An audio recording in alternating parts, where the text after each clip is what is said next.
Hola de nuevo, soy otra vez la doctora Nuri con ustedes. Espero que ahora sea todavía más sencillo esta parte de la citología que estamos viendo en el diplomado y que en este caso se trata de glándula mamaria. Muy bien, entonces vamos a seguir con este punto de la citología de glándula mamaria. Y bueno, los problemas de glándula mamaria en los animales domésticos pues en general no son muy comunes, excepto los tumores en los perros y en los gatos y por supuesto las mastitis en el ganado bovino. Pero nos vamos a ocupar ahora en general de qué es esto de la citología de glándula mamaria y de dónde vienen estas células que nosotros vamos a ver en la citología. Para ello tenemos que recordar, obviamente, cómo está formada la glándula mamaria. Sabemos que la glándula mamaria está formada por una serie de tubos y de conductos que después estos túbulos mamarios en algún momento de la fisiología de la glándula mamaria se van a convertir en alvéolos o acines y que el conjunto de estos túbulos pues van a formar un lóbulo en la glándula mamaria y estos obviamente serán todas las partes tubulares que se conectarán a los tubos mayores y que estos tubos mayores se irán conectando a su vez en los conductos galactóforos y en los senos galactóforos que desembocarán en el pezón.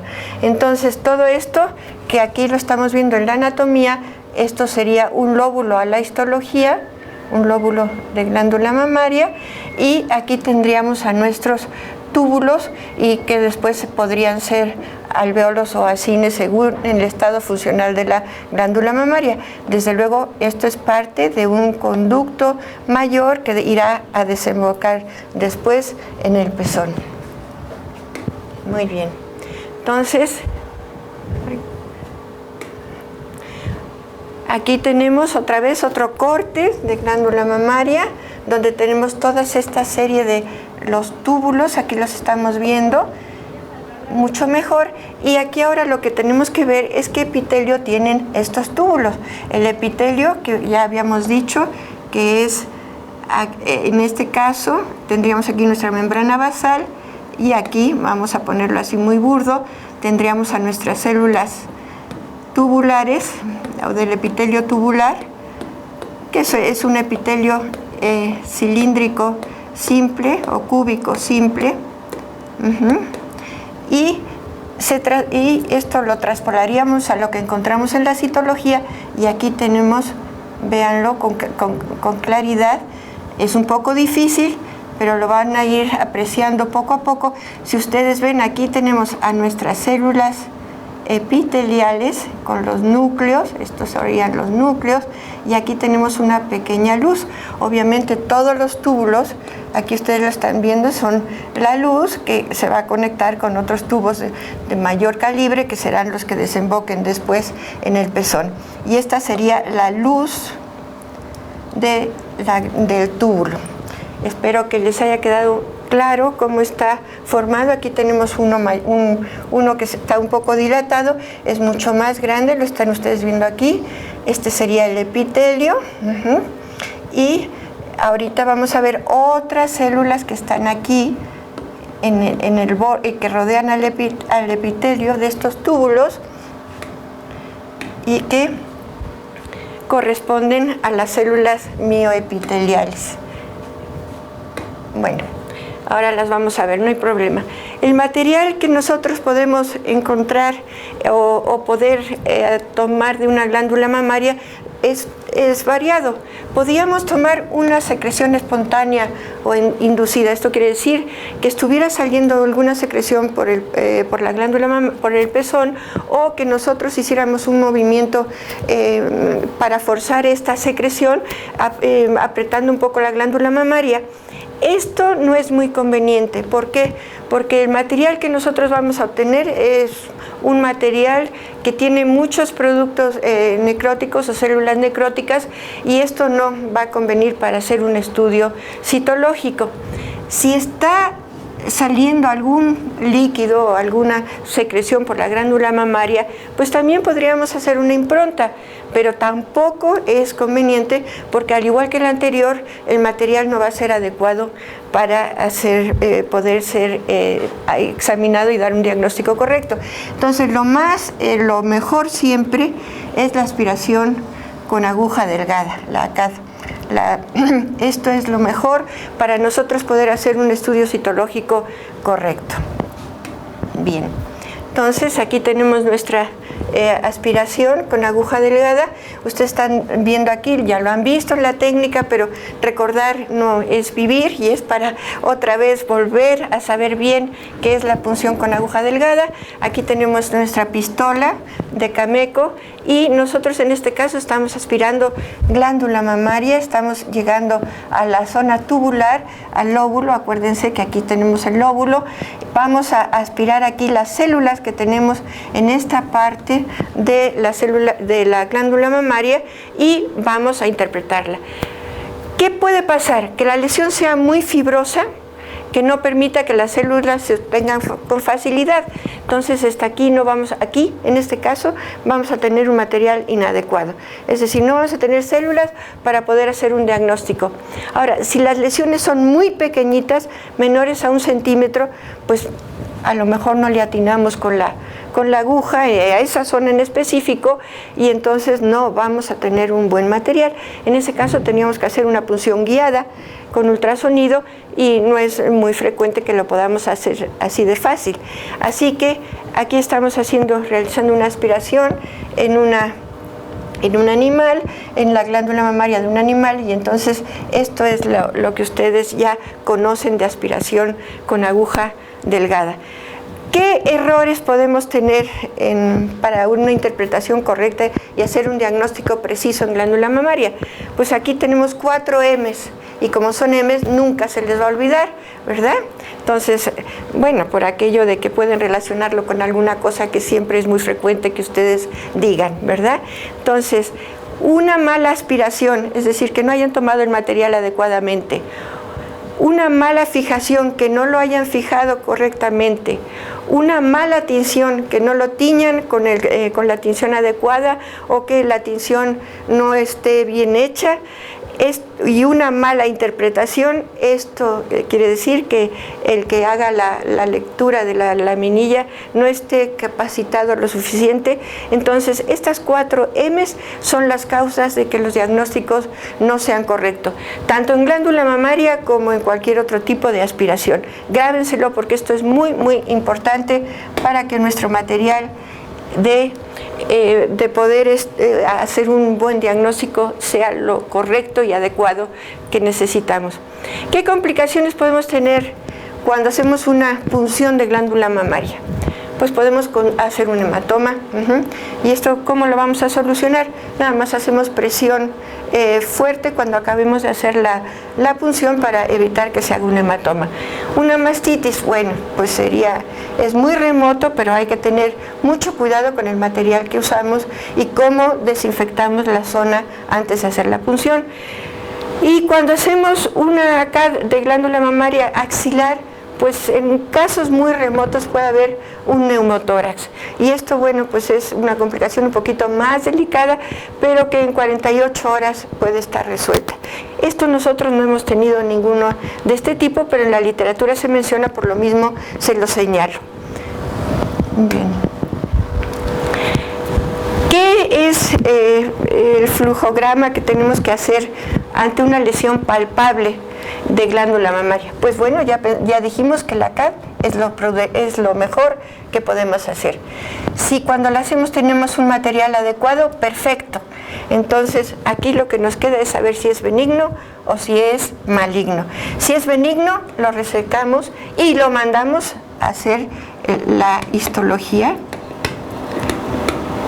porque la única manera de que se haga un buen citólogo es que siempre tenga la correlación histológica. Esto es decir, si yo digo que es benigno, que con la histología me comprueben que de veras es benigno.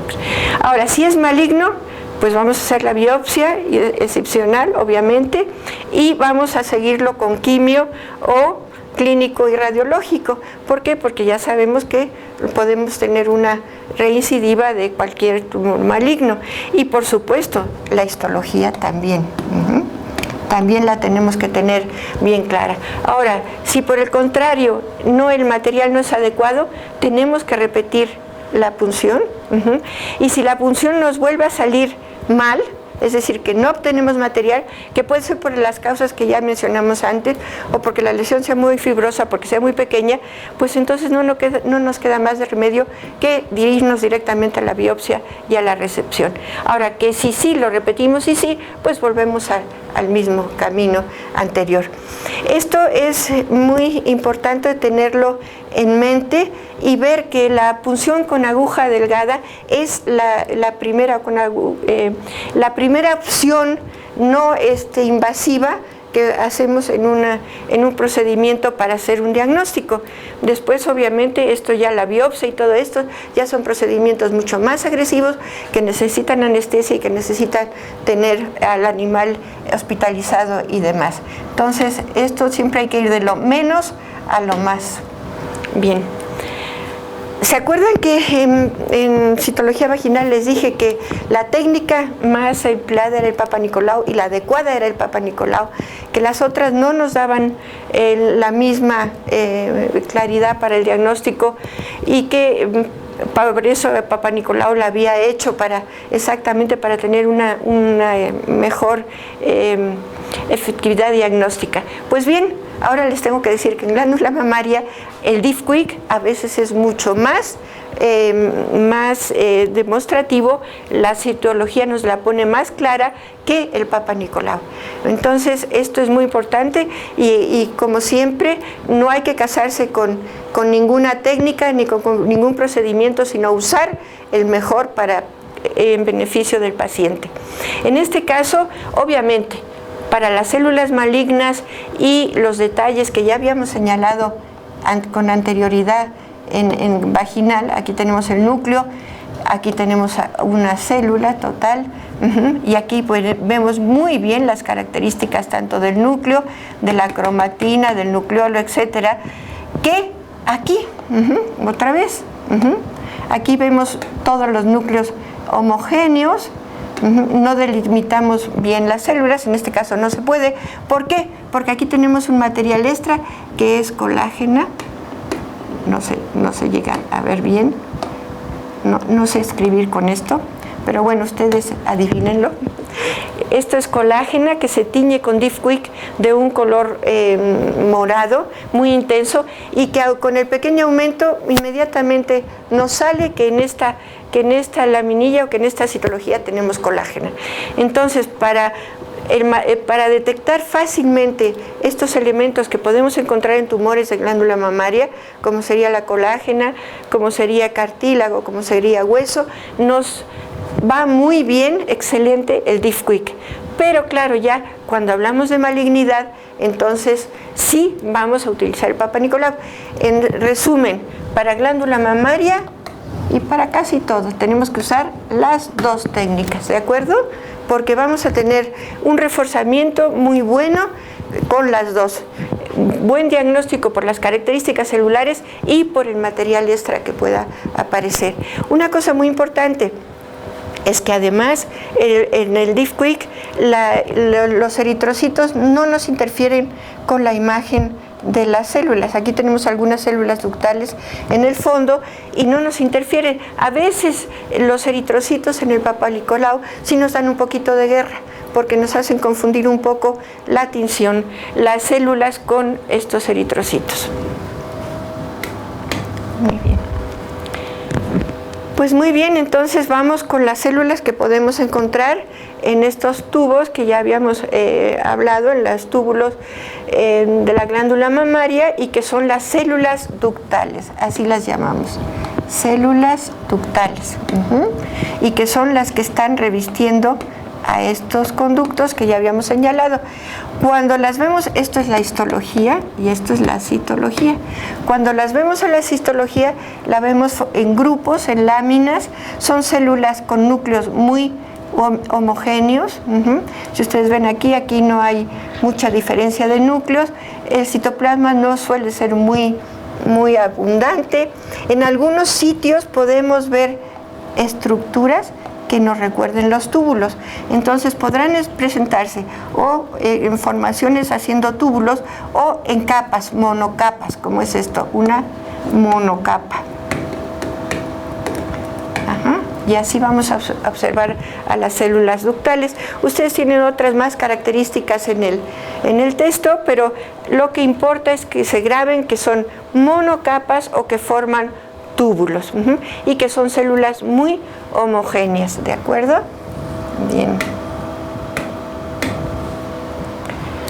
Aquí tenemos una más grande, una zona donde vemos toda esta cantidad, todas son células ductales. Todas ellas. Aquí ya están superpuestas algunas capas, algunas de estas capas, pero vean qué homogéneas, tienen un nucleolo ahí muy chiquito, algunas de ellas, pero muy parejitos los núcleos y muy poquito citoplasma. Aquí podrían ver un poquito de citoplasma en estas dos, pero en realidad casi no se aprecia en la mayoría. Bien. Bien. Ahora estas son las células mioepiteliales que también podemos encontrar y que se las señalé al principio, pero que ahora las vamos a ver mucho mejor. Otra vez aquí tenemos nuestra luz de este tubo. Ajá. Y aquí en este lado, estas exactamente de aquí a acá es una célula mioepitelial que es esto. Que es esta celulita, que obviamente en la citología se ve mucho mejor. La citología nos da una mejor imagen. Aquí la vemos rodeando al túbulo, otra, y cuyas funciones son estas: contracción, en algunas literaturas dicen que secretan, aparte de membrana basal, y que pueden ser células de reserva que en un momento dado se conviertan en células epiteliales. Estas son las tres funciones y esta es la imagen que vamos a tener en la citología. Es una célula muy alargada, muy finita, donde el núcleo ocupa la parte central de ella. Aquí está el núcleo y se ve como dos ramificaciones delgaditas. Esto es una célula mioepitelial, que es muy importante y que va a aparecer en algunas de las citologías que nosotros podamos observar. Muy bien. ¿De dónde vienen estas células mioepiteliales? Bueno, ya dijimos que estaban recubriendo a los tubos, pero a veces estas células mioepiteliales pueden dejar el núcleo desnudo, o los fibroblastos también dejar su núcleo desnudo, y entonces aquí esto es muy importante porque estos núcleos desnudos se llaman centinelas bipolares. No se explica bien por qué es este nombre, pero viene exactamente o de fibroblastos o de células mioepiteliales, y son importantes porque hay algunos tipos de patología donde van a ser muy abundantes estos núcleos desnudos. Muy bien. ¿Qué otra cosa podemos encontrar? Fragmentos de parénquima. Esto pues lo vamos a encontrar a veces cuando hay bastante tejido adiposo, y entonces vamos a ver verdaderos grupos que son como mini biopsitas de glándula mamaria. No alcanzamos a ver bien la estructura de este tejido, pero sí sabemos que hay muchísimos núcleos, que es un tejido glandular, puesto que lo obtuvimos de glándula mamaria. En el fondo podemos encontrar bastantes eritrocitos, todo esto son glóbulos rojos, y estos fragmentos que en algunas ocasiones pueden tener vasos sanguíneos. En este caso no lo apreciamos bien. Bien. Ya sobre la patología de glándula mamaria, lo primero que nos interesan son los procesos que no son neoplásicos, y que entre ellos tenemos todos estos. La hiperplasia, la metaplasia, la ectasia, la necrosis, la mastitis, los quistes, los hematomas organizados y la metaplasia apócrina. Bien. En la hiperplasia ductal, pues ¿qué quiere decir hiperplasia? Es un aumento en el número de células.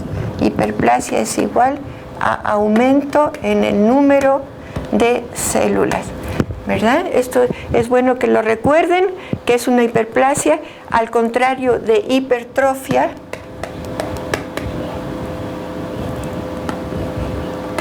No, al contrario, sino hipertrofia sería un aumento en el tamaño de la célula.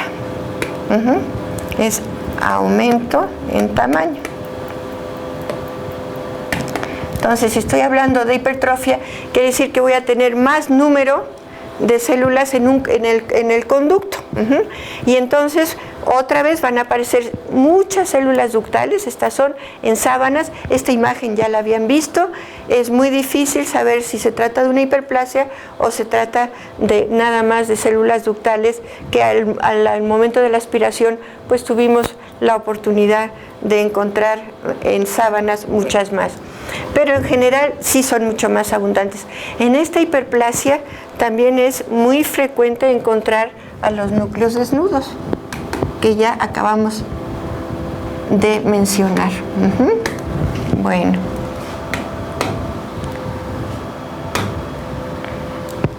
Otra de las procesos sería patológico sería la metaplasia escamosa.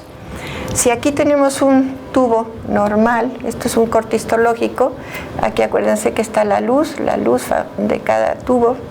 Eso está grave, que no se hago borrones.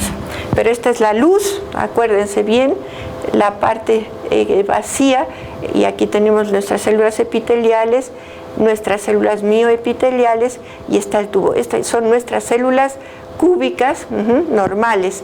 Cuando hay la metaplasia escamosa, lo que pasa es esto exactamente. Aquí ya no son células cúbicas, aquí las células ya están con el citoplasma reforzado. Esto ya puede tener queratina, por eso es una metaplasia escamosa, porque se puede convertir en un epitelio estratificado plano con queratina. Aquí es un epitelio cilíndrico simple y puede transformarse en esto.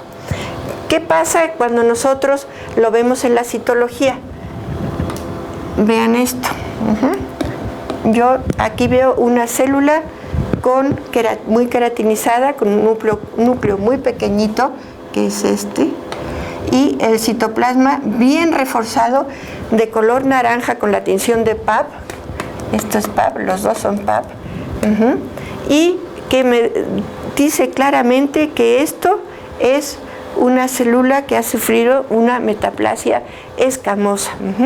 Bien, si encuentro un grupo de células, como en este caso, de células ductales, como en este caso, vean esta en específico, no la voy a marcar mucho para que vean bien cómo se ve el núcleo aquí, y esto está muy reforzado. Aquí tenemos otra muy reforzada, otra también. Hay un poco de desproporción de núcleo citoplasma, e incluso aquí hay una mitosis. Es normal, pero se ve. Aquí hay otro queratinocito, también muy marcado, se ve muy bien la queratina. Y entonces aquí vemos otra cosa, aquí vemos un núcleo desnudo, que también nos puede aparecer. Y el resto, el fondo de la laminilla es un fondo muy sucio, otra vez, con muchísimos detritus celulares, es decir, restos de células. Entonces, espero que quede muy claro, este epitelio se convirtió en un epitelio estratificado plano queratinizado, o se va a convertir, y lo vamos a ver de este modo en las citologías. ¿Por qué se produce esto? Pues se ha relacionado con los procesos fibroquísticos, pero en realidad cualquier proceso inflamatorio crónico puede dar lugar a esta metaplasia. Bien. La ectasia ductal, que se puede presentar tanto en animales que estén en lactancia o que no estén en lactancia, pero que casi siempre es animales que tienen algún problema con la lactancia. El conducto se dilata, se acumula la leche en este conducto, y entonces vamos a tener ahí un proceso inflamatorio que se va a caracterizar por la presencia de numerosos macrófagos o células espumosas. A los macrófagos en glándula mamaria los puedes encontrar también como células espumosas, o también se les llama células espumosas. Bien, en este caso, que es una ectasia ductal, van a estar repletos de pequeñas vacuolas, como las que ustedes están viendo aquí, repletos de pequeñas vacuolas que realmente corresponden a lípidos, todo esto. Entonces, la imagen de una ectasia ductal es muchísimos macrófagos, todos ellos con muchas vacuolas que corresponden a pequeños depósitos de grasa. ¿Cómo podríamos decir o cómo podríamos confirmar que esto es grasa? Eso me lo van a decir ustedes. ¿Cómo yo sé que esto es grasa y no es una célula espumosa normal de las que podemos encontrar en glándula mamaria? Muy bien, queda pregunta para ustedes. Muy bien. La necrosis grasa es otro de los puntos que podemos encontrar, patologías que podemos encontrar en glándula mamaria, que casi siempre tienen un origen traumático, pero a veces también un tumor que se necrosa mucho y demás puede producir esta necrosis grasa también.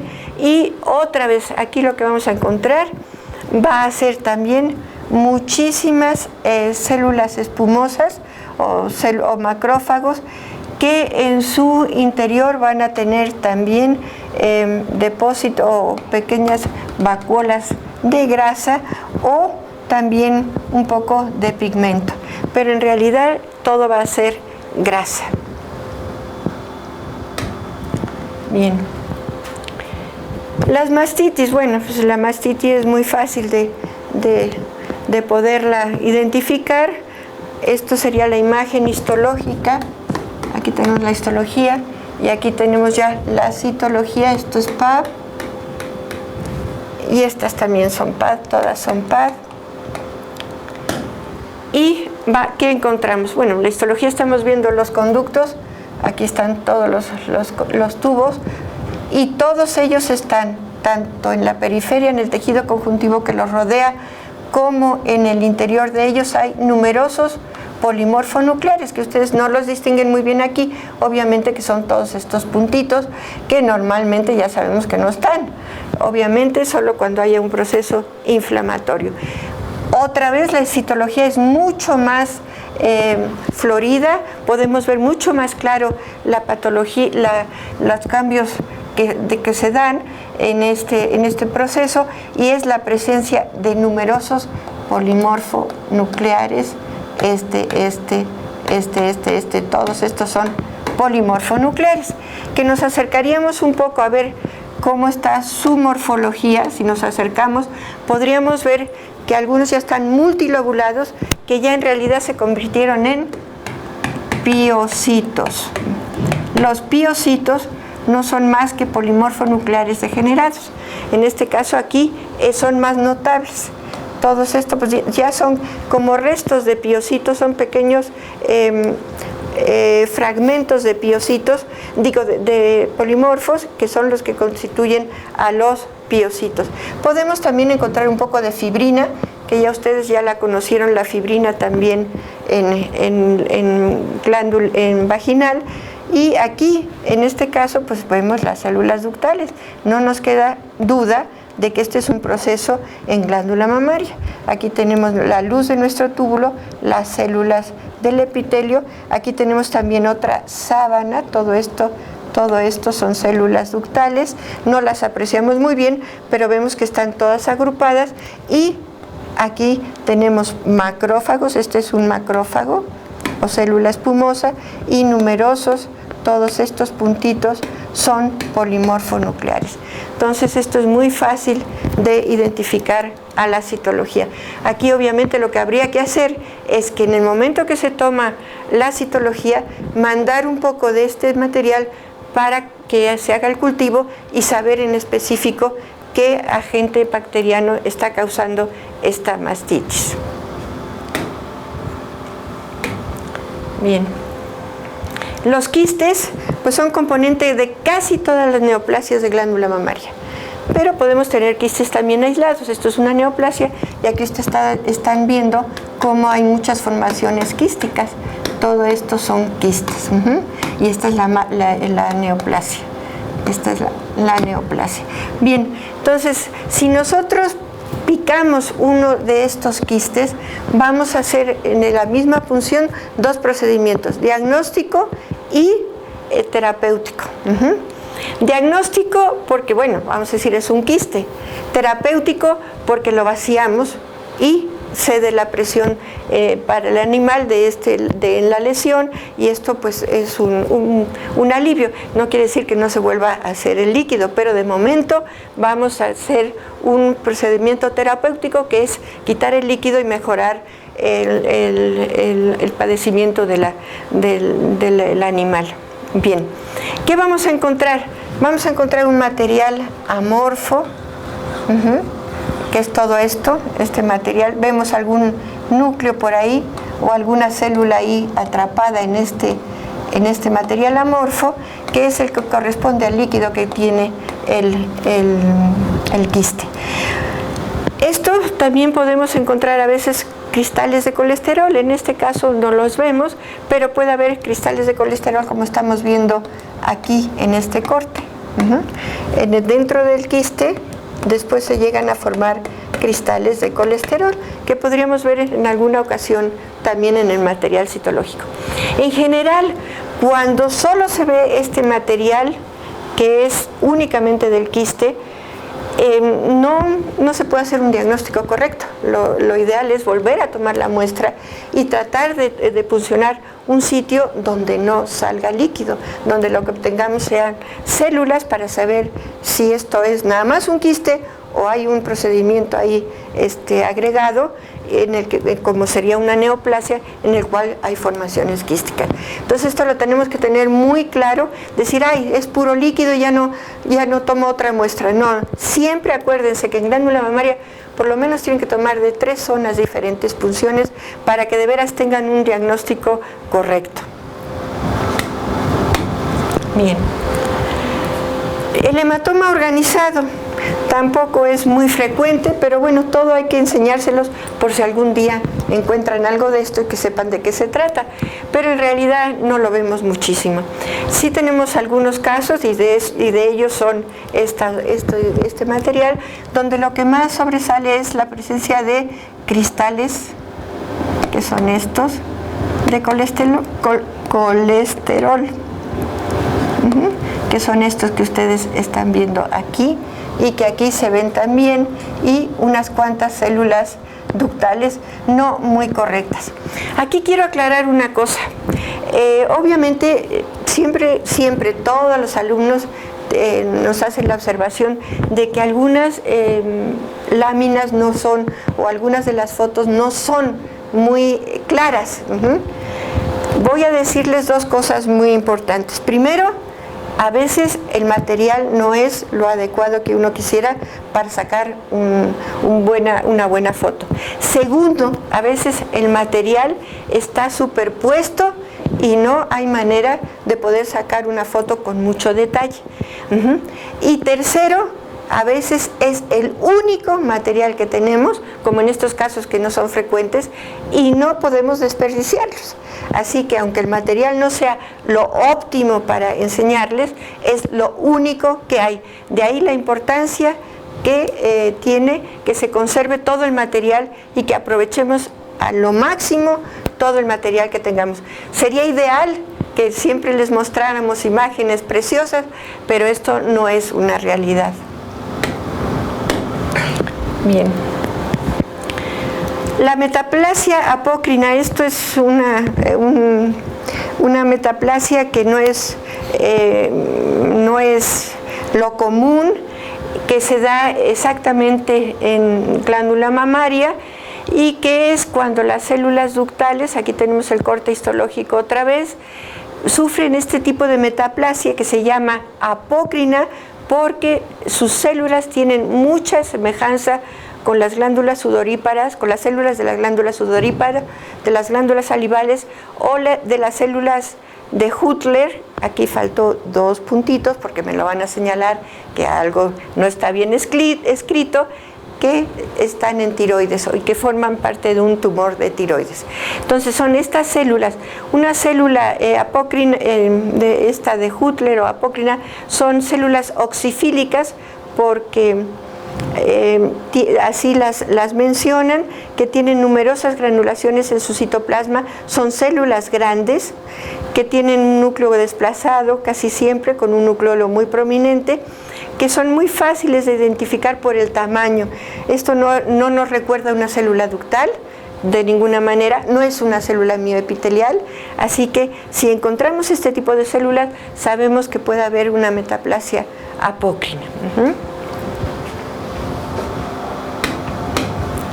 Bien, ahora vamos a las neoplasias, y esto de las neoplasias en glándula mamaria es muy importante que lo tengamos muy claro.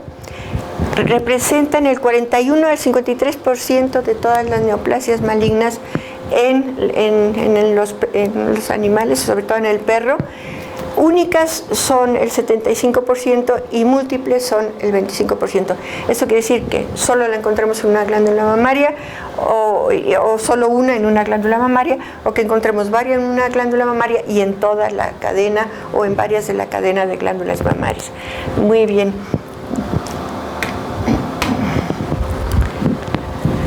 Esto es algunas similitudes que puede haber entre el perro, el gato y el humano. Se ha sabido que hay varias similitudes y bueno, pues se los quise presentar porque es interesante. Tenemos que la frecuencia es mucho mayor en perros, en gatos es menor, igual que en el humano. Entonces, comparando el gato y el humano, el perro tiene más. Las benignas son más en el perro y menos en gatos y en humanos. Claro, tenemos más, pero la mayoría son benignas, afortunadamente. El fibroadenoma casi siempre está más presente en gatos y en el hombre o en la mujer, y el adenoma complejo es más en el perro, por ejemplo, como el tumor mixto benigno, como que en el humano no se considera. Aquí se consideran como neoplasias con metaplasia ósea o cartilaginosa. La influencia hormonal tiene que ver en los tres. Por eso el perro es un modelo muy bueno para hacer estudios comparativos con el hombre. Y la metástasis a regionales siempre es mayor en el gato y en el humano. Entonces esto nada más es algo interesante para que ustedes puedan tener una comparación y sepan por qué es importante relacionarlo. Bien. Entonces, ¿qué pasa? En el perro son las neoplasias, es la número 1, las de glándula mamaria, ocupan la número 1 de todas las neoplasias que pueda presentar, y en el gato es la tercera. Bien.